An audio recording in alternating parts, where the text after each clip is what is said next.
Welcome. We have a dual objective today: mastering financial literacy and developing the professional banking correspondence you need to actually manage it. Think of your personal finances as a water reservoir. To keep it from running dry, you use a budget.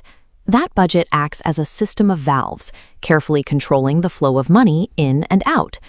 The money flowing into your account increases your total volume. This inflow comes from deposits you make, along with the interest the bank pays you for keeping your money with them. On the other side, money flowing out lowers that volume. These are your withdrawals, the bank charges deducted for their services, or overdrafts when you spend more than the account holds. Effectively managing this continuous flow of resources means you have to interact with banking institutions, and doing that successfully requires following a specific structured sequence of events. We call this the banking transaction cycle. It is a 4-step framework that governs every single interaction you will have with a financial institution. The first step is making an inquiry to request information on their services. Once you know what you need, you move to opening the account, which always requires providing valid identity documents. From there, you are managing your daily deposits and withdrawals. Finally, if you ever face unexpected fees or errors, you enter the resolution stage to address those issues. The bank physically handles the money, but your ability to navigate these 4 stages relies entirely on your capacity for clear, professional communication.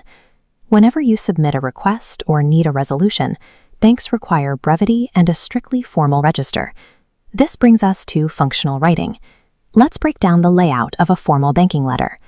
Your sender address and the current date belong in the top right corner. The bank manager's address goes below that, on the left side.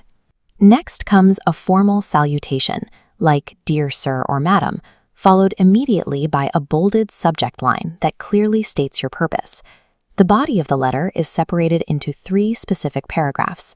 Paragraph 1 states your reason for writing. Paragraph 2 asks your specific questions. Paragraph 3 expresses appreciation for their assistance.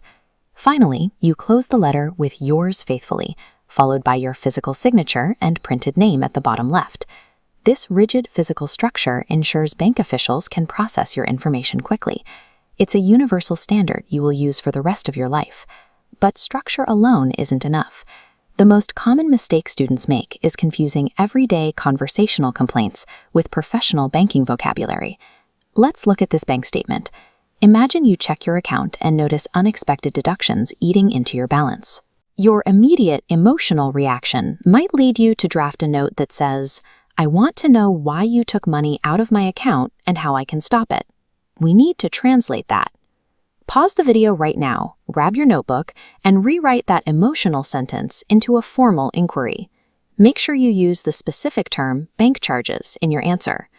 Taking the time to translate your frustration into formal vocabulary is how you get a bank to take your complaint seriously. Welcome back. Let's look at the correct solution for rewriting that informal complaint. To elevate the tone without losing the core request, your sentence should look something like this. "I am writing to formally inquire about the recent bank charges deducted from my current account, and to request guidance on how to minimize these fees." Notice the vocabulary choices. We replaced the emotional phrase "took money" with the exact financial term, bank charges.